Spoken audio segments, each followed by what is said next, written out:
Okay, we're going to write a two-column proof using proof blocks. And after we use proof blocks, we are going to write the finished product, which will be a two-column proof. We are going to prove that two triangles are congruent. Okay, so here's our proof. We have a given statement and we want to prove that triangle FGJ is congruent to triangle HGJ.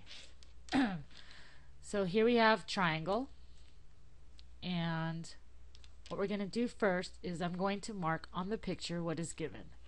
So FJ is congruent to HJ. So we'll mark that even though it's already marked. I'm going to mark over it. FJ is congruent to HJ.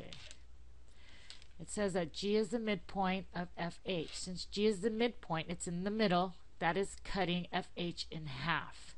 So FG is congruent to HG. And then I notice another side is congruent, is GJ. They share GJ. If you notice, GJ and GJ, they share it, so it's reflexive. So I don't need to mark that since it's the same line. Okay, so we're going to start by drawing a side block. And our blocks, when they're shaped this way, are properties and theorems and postulates. So the one that we're going to use is side, side, side. Since there's three things there, we must have three inputs to get the side, side, and side. And then after we have the side, side, side, we have our output. So first thing is side. So the first thing is a side. So we're going to do the first thing that was given to us, which is FJ is congruent to HJ.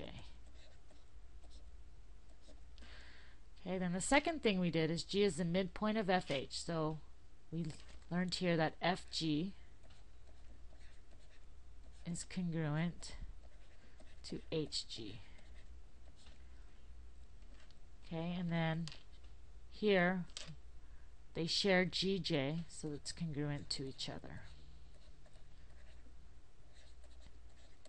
And through that, we prove that it was side, side, side, so the two triangles are congruent. But again, with every proof, there has to be reasons. So we're going to come up with our reasons for our inputs.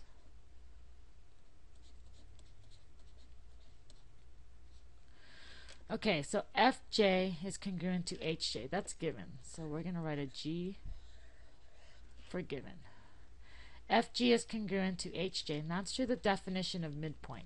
So with our definitions, we're going to make a box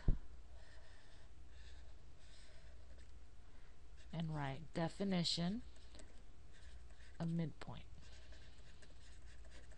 And with the definition of an midpoint, we have to have an input of y.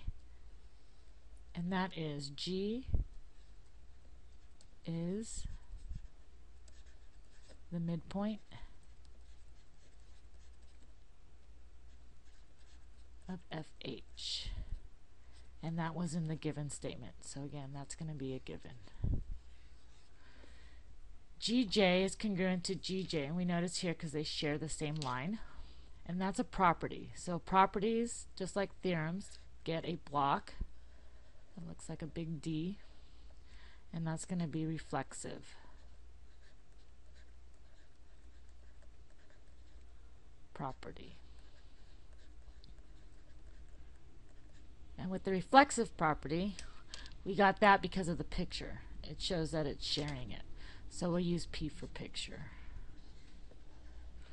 So we have just proven that triangle FGJ is congruent to triangle HGJ. So now we're going to write our final product, which is the two-column proof. Alright, so we're going to start off with our given.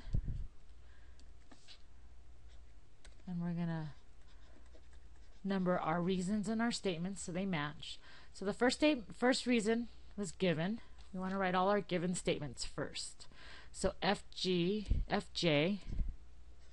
is congruent to HJ. Then our second given was G is the midpoint of FH. Okay, and with the G as the midpoint of FH, we found that FG is congruent to HG. And the reason there was from definition of midpoint.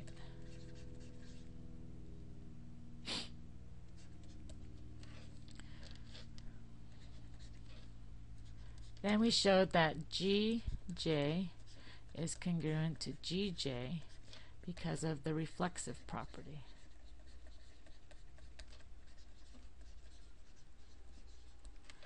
And lastly, since we proved that three sides are congruent, we proved that triangle FGJ is congruent to triangle HGJ. And that will be from our block, which is side, side, side. So we just proved that two triangles are congruent.